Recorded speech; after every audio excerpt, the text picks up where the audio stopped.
ganon. Kung tatama, di tumama. Hindi yung nakatingala na ganon yung kamay nyo. Para kayong si Superwoman lilipad. Hindi dito sa depensa, magtulong-tulong kayo.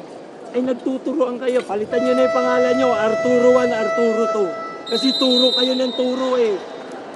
Si bagay ninyo, wala kayong pakialam kung kukunin yung katabi nyo o hindi. Basta kunin nyo. Yung palo nila po. Ay magpalit ng mga pangalan niya eh. Puro kayo si Arturo. Turo na turo. Coach Roger, nabigyan niya na ng nicknames ang kanyang mga players. Pero totoo naman, magmula pa nga naman, nung unang set pa lang, kanina pa nagtuturoan, kanina pa nagtitinginan. Ina, huwag nang itapon eh, lalayo. Patapon yung palo niyo, hindi na ipapawan. Puro kayo ganyan ang ganyan sa akin. Di ko alam kung makahapon kayo eh. Japanese ka ba? Ganyan na kapag ganyan ang ganun sa akin eh. Game na! Game na! Yun sila!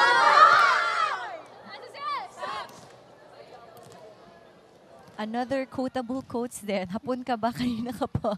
Ganun ang ganun. Well, totoo naman, because kanina pa nire-remind. Ay, anong ginagawa mo dun sa unahan? Naliligaw ka ng landas, Neng? Hindi. Ay, anong ginagawa mo dun sa unahan? Ay, hindi ka naman dapat naandoon. Kanina ko pa sinasabi sa inyo, ang depensa nila nandun lahat sa dulo.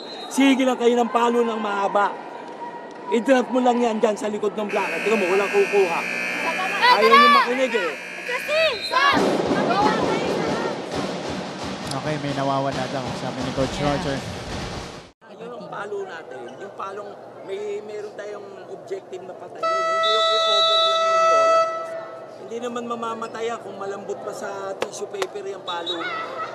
Pero one pass lang, one pass. One pass. Basic lang tayo, basic. And that, ladies and gentlemen, was the first banat, quote-and-quote banat ni Coach Roger. We were waiting for that, Anton. Yung quotable quotes. You don't know what's in or out? You know. So how come you did that? You received that ball. The ball is going towards you. It's going out. But you stay in the middle. Why don't you turn around? Move away from the ball. I don't need to tell you.